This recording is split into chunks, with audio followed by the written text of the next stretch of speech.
Сәлеметсіңдер ме? Барлықтарын көргеніне қуаныштымын. Бізде қазір диплом алды тәжірибені ұйымдастыру жайлы сіздерге қандай сұрақтарыңыз бар, сол жайлы қазір қойып конференциямызды өткіземіз. Кезекті сұрақтарыңызды қоя беріңіз. Уақытты өткізбейік. Бізде бар жоғы 25 минут қалды. Қоя беріңдер. Кімде қандай сұрақ?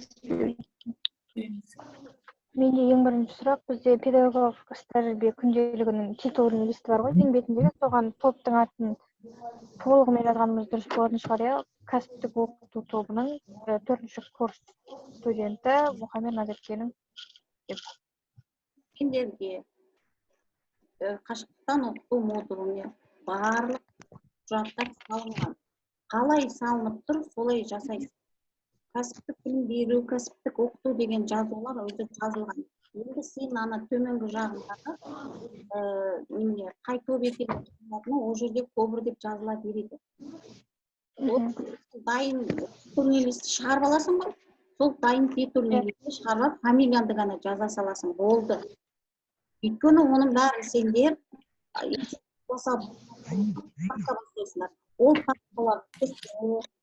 ол папканың несі деп болуын өзара келісіп аласыңдар. Түсінікті ма? Енді мен сендерге жалпы түсінік беріп кетейін. Сендерде қашықтан оқытудың модулында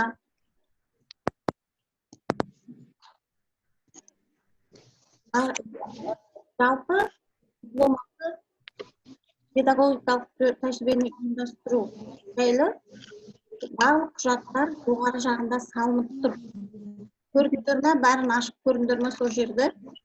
Иә, ашып көрдік. Оны бассаңдар, сендердің өздерінің компьютерлеріне жүктеледі. Соның түрде жұмыс жоспар жұмыс жоспар кестесін міндетті түрде өздеріне шығарып, папкаға салып қоясыңдар. Сендерге мен барлық қажетті заттарды барлығын жинап қойған. Соны сендердің міндеттерін өздерінің компьютерларына үлкен бір папка создавать етесіңдер. Яғни педагогикалық жерде папка деп. Соған барлық мен берген жаңағы дипломалы педагогикалық жұмыс жоспар кестесін салып отырасыңдар. Үйлерінде мүмкіншілік болса, неге распечатать етіп. Содан кейін жұмыс жоспар кестесі бойынша алтысынан басталды ғой, бүгін уже 3-ші күн. Сол күнде жұмыс жоспарда кестеде көрсетілген бар іс-әрекетті орындайсыңдар. Мүмкіншілік көп деген болмайды. Сендерге мен информатикадан перспективтік жоспар жібердім. Одан өздерін бөліп алдыңдар ғой, әрқайсыларын жеткізіп. Сол тақырыпты жасап бересіңдер. Мен тәрбиелік іс-шараның ұйымдастырылу жайлы сендерге сабақта да көрсеткен, осы жолы да презентация арқылы видео түсірілді. Оның ссылкасын сендерге салып қоямын. Ол ютубқа жібергеніне ссылкасы маған Асхат Қуандықұлы келіп, соны салып. Одан да сонда өздерін сабақ оқыған кезде, кәдімгі өзіміз сабақ оқыдық қой, колледждің қабырғасында. Сонда мен сендерге сабақты өткізу, сабақты қалай ұйымдастыру, сабақтың қандай түрлері бар, оған қолданылатын құрал-жабдықтар, барлығын сендер өтіңдер, ұмытып қалмасаңдар. Қолдарында сендердің курстық жұмыстары бар. Сол курстық жұмыстар әрбір сабақ болып, сол сабақты сендердің айтып, папкасын өздерінде ұстап жүріңдер. Соған қарап, соны үлгі ретінде аласыңдар. Сабақтың үстінде жұмыстар бойынша сендер ешқандай да ұйымдастырыңдар ғой, кәдімгі сабақты. Пәнді көрсетесің, тақырыбын көрсетесің. Осының бәрі сендерде болды емес пе? Иә, бізде бар ол. Болды. Соның енді тек сендер информатика бойынша сыныпқа, мектепке арнап жасайсыңдар. Сол берілген қолдарындағы бар мәліметтерді, алған білімдерді қолданып, соны енді өздерінің педагогикалық диплом алды тәжірибелерінде қолданасыңдар. Қандай да бір сұрақ туып жатса, блогтың модулында комментарий бар, сол жерге сұрақты жазып жіберуге болады. Кіріп көрдіңдер ме өздерің? Иә. Мен тексердім, сын кетсін. Кіргендерін қайтейін, құр кіріп шыққан қажеті жоқ маған. Мен сендерге бұрында сабақта айтатынмын. Құр келіп қайтудың қажеті жоқ. Адам еңбектену керек, бірдеңені үйрену керек деп. Сондықтан жетісі күні құр ғана кіріп қойғандар маған қажет жоқ. Мен және тексердім. Баяғы Бауыржан, Әлия 6 күні, Шахризат, сосын Гүлім Әбішева. Осы төртеуі 6 күні кірген. 7 күні Бауыржан, Әлия, Гүлім. То же самое, басқа ешқайсысында ешқандай нәрсе жоқ. Енді сендерге ескертілді. Егер ешқандай да мәлімет тапсырманы орындап жібермесеңдер, мен тиісті бағаларымды қоя беремін. Өйткені ол өзгертілмейді. 49 алқа менің мазамды алып жүрмеңдер. Сұрақтарым болса жіберген кезде мен айттым ғой. Күнделікті де барлық саттарымды жасайтын материалдарды ақ бетте, ашық бетте жасайсыңдар. Одан кейін оны фотоға түсіріп, бересіңдер. Бірнеше сол кезде болса комментарий де сұрақ қоюға болады. Тексерген сол жерде қандай бар, қандай жетіспей тұрған жері бар, міндетті түрде сол жерде өздерін көруге болады. Түсінікті ма? Тағы да сұрақ қойыңдар. Жаңа бетінен басқа қандай сұрақ? Осы есептеген бөлімде ең соңғы қосымшалардың алдындағы предпоследний тақырып бар ғой, кәсіптік бағдар беру деген. Иә. Сол жайлы кішкене қысқарақ түсіндіріп берсеңіз. Дауысың дұрыс жатыр бұл уже. Кәсіптік бағдар беру деген сөз, өздерің сынып таңдадыңдар ғой, сабақ береміз деп, иә? Қай сыныпты таңдадыңдар, қай мектеп болдыңдар? Камераны сол сыныппен өздерін жұмыс жүргізесіңдер. Яғни өзіміздің колледжіміздің қаншалықты мамандыққа даярлайтындығын, неше жыл оқитын, қандай ақылы, қандай бөлімдер. Бауыржан дауысын естіп қалдым. Қандай ақылы бөлім бар екендігін. Мен сендерге оның неменесін жіберемін почтаға, Әлияға және Бауыржанның почтасына салып қоямын. Қандай мамандықтар бойынша ол қабылдайтындығы жайлы айтасыңдар. Оны айтып, оны қашықтықтан да айтып беруге болады не? Сосын қаншама адам қатысқаны жайлы өстіп конференция балаларды жинап алып, өстіп конференцияда осыны өткіздім деп алып айтып, оны да мәлімет ретінде жазып қоюға болады. Ана күнделікке де жазып отыруға болады. Сосын шалып отырғандарды фотоға түсіріп, не болмаса ютубқа салып, оның ссылкасын жазып. Түсінікті ма, Бауыржан? Бауыржан. Иә, түсінікті. Сұраңдар. Кеше ана топта көп сұрақ қойып, кәдімгідей түсінбеген жерлерін сұраған, сендерден не сұрақ жоқ па? Бәрі түсінікті ма?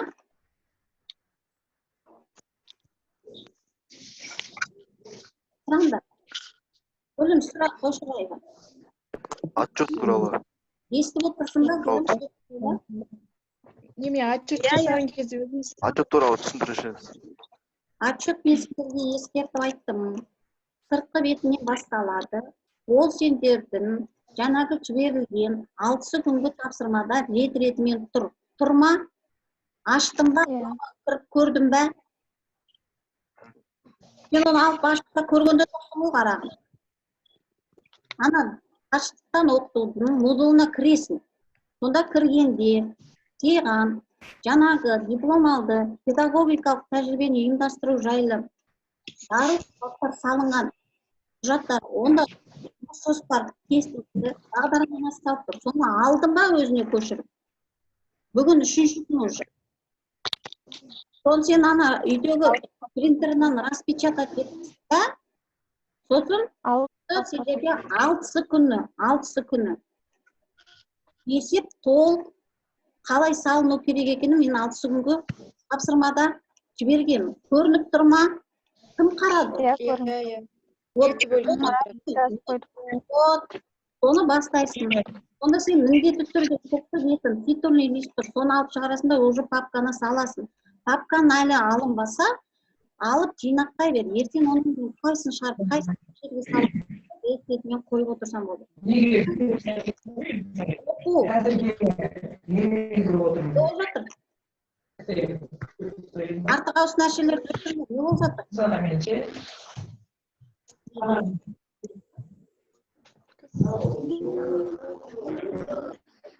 Енді емес. Өшіріңдер ана артық ауыс. Ескерттім ғой сен. Айттымын, дұрыс. Дайындал. Артық ауысты өшіріңдер дауысты. Сонымен жаңағы сыртқы беттен кейін оқу бөлімі жайлы оқу орнының өзінің таңдап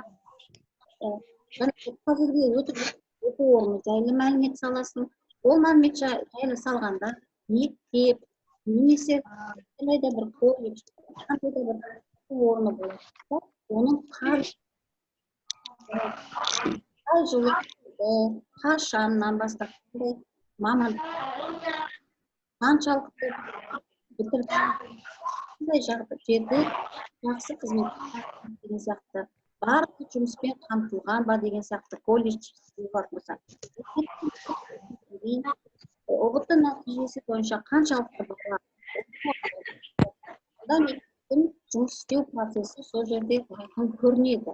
Енді оқу орнының оқушылары, мұғалімдері жайлы жазатын жерде сендер қаншалықты жоғары санаттағы мұғалімдер, қаншалықты екінші дәрежеде, қаншалықты жас мамандар жайлы жазасыңдар.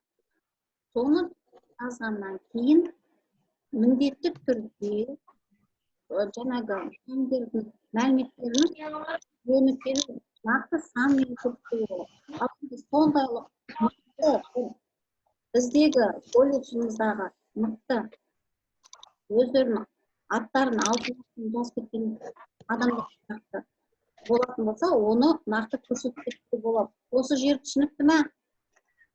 Иә. Материалдық техникалық базасы қаншалықты деңгейде қазіргі заманауи технологиялармен қамтамасыз етілген. Бұл жайлы айтуға болады. Қаншалықты физика кабинетінің жоғары деңгейлігі бар жайлы. Жоғары қоғамдық гуманитарлық пәндер жайлы, осының барлығы жайлы өздерін мен сендерге айтамын. Фантазия, полет фантазия деп, әшейін көрінген нәрсені жаза бермейсіңдер. Мектепте нақты өздерін таңдап алған, өздерін өтіп жатқан мекеме жайлы жазасыңдар. Жаңағы материал-техникалық базасы жайлы көрсетті ме? Одан кейін көрсеңдерде оқу бөлімі деп. Оқу бөліміне сендер саласында күнтізбелік тақырыптық жоспар осы сендердің өтіп жатқан кезеңдегі саласын, бөлікті ғана саласың. Әшейін жай бөлігін салып қоймайсыңдар, оның сыртқы беті міндетті түрде болу керек. Не нәрсені болсын салған кезде сыртқы беті болады. Сендер презентация жасағанда қағаз сабақ өткізіп тапсырған кездер сендерде міндетті түрде сыртқы беті сұралатын. Сол сияқты жаңағы бөлігін қиып алғаннан кейін міндетті түрде қай пәннен, қай сабақтан, қай мекеменің екенін міндетті түрде сауатты түрде жазылып тұру керек. Күнтізбелік тақырып. Бір ПТП салсақ жетеді ғой, А? бір сыныптан. Бір ПТП салсақ жетеді ғой, Әрине бір ПТП салсаң жетіп тұр. Қай пәнді алып берілді саған, міне мен сендерге жібердім ғой информатика.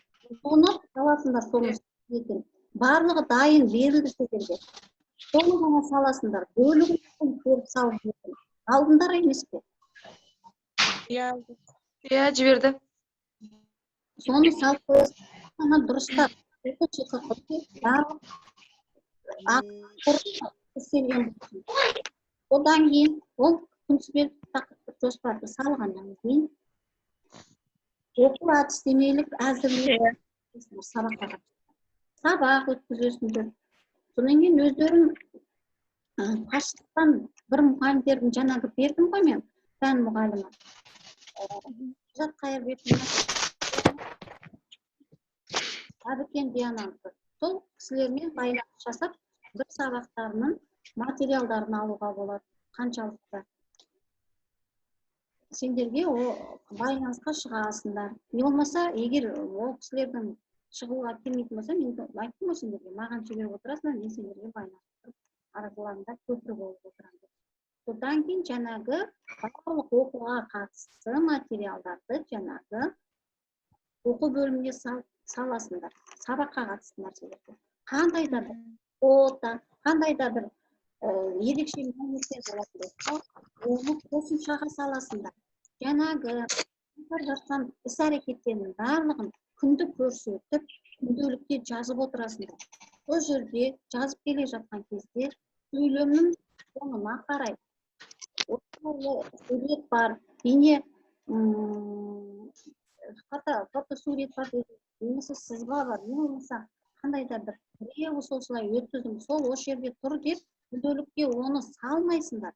Оны сендер қосымшаға саласыңдар да, бірінші қосымшада, екінші қосымшада деп көрсетесіңдер. Осы жер түсінікті ме?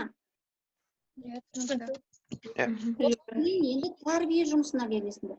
Тәрбие жұмысына келгенде материалдарын саласыңдар. Міндетті түрде оның разработкасы болу керек. Одан кейін презентацияны жасап бетіне салуға болады. Оны сендер бұрын жасап көрдіңдер. Жасадыңдар ма? Иә. Бәріне салып жасадыңдар ғой. Сол сияқты тура. Одан кейін тәрбиелік жоспар болу керек. Сол сендер өтіп жатқан аралыққа жоспарды да қоясыңдар. Келесі сабақтан тыс жұмыстар, дебат өткізесің, зияткерлік ойын өткізесіңдер. Тағы өзің не қалайсың, оны өткізесің де, сол материалдарды саласың.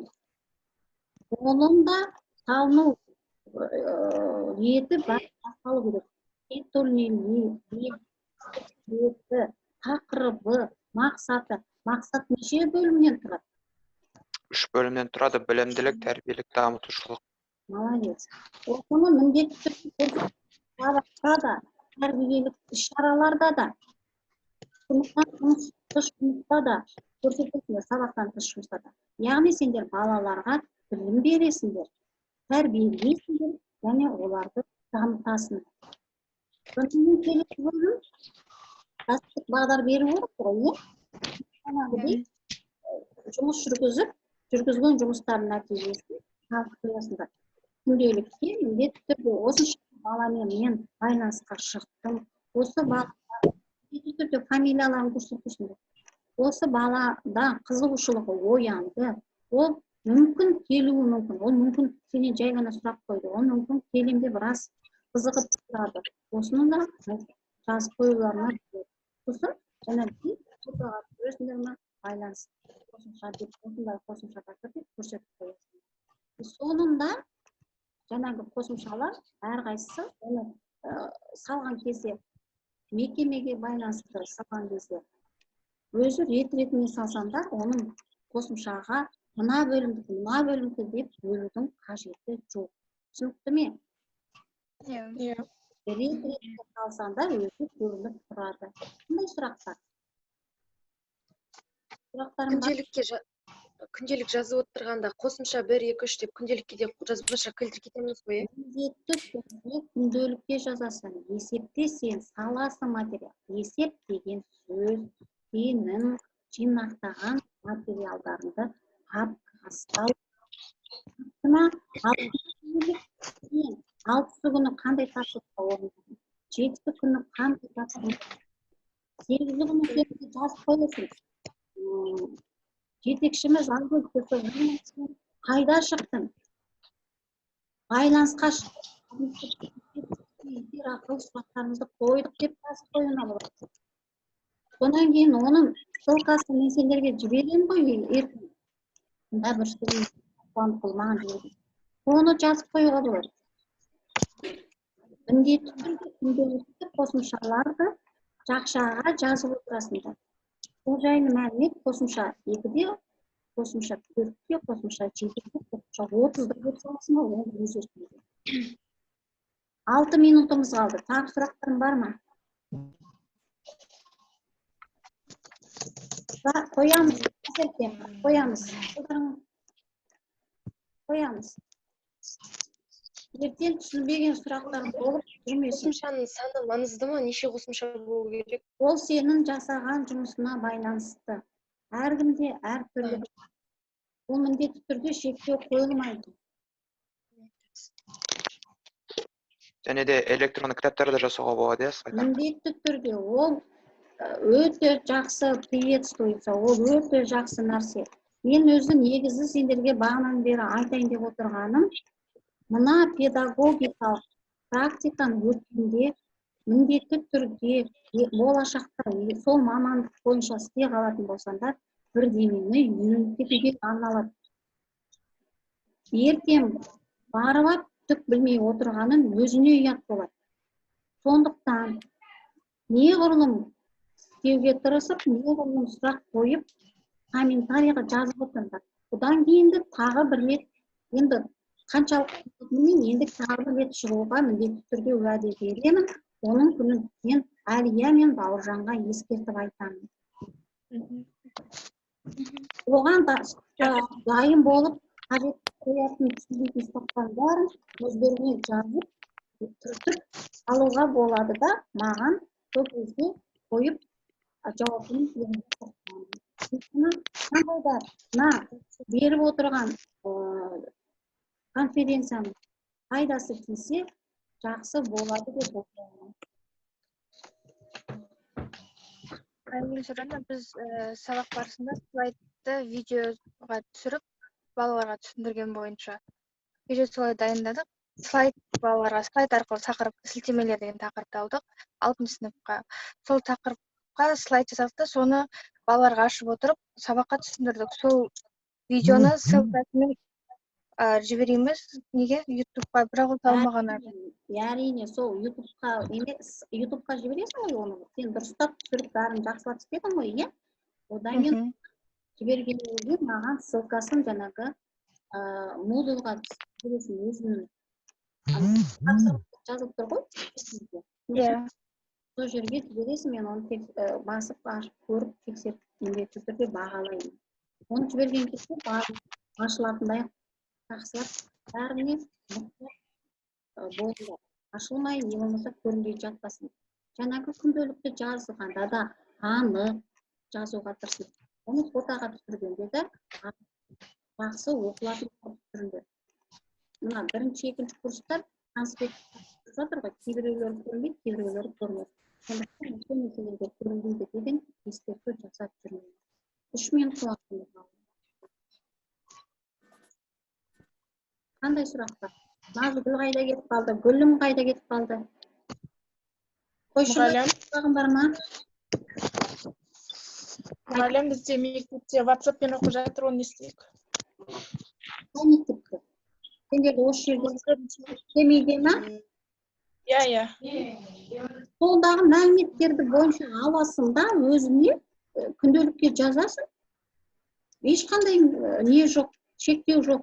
Қандай оқыту таңдап алды, қашықтықтан оқытуға қандай түрін таңдап алды, оған ешқандай ешкім шектеу қоя алмайды. Қазіргі жағдайда онлайн режим өте көп жүктелген. Қайта мен мына сұрағыма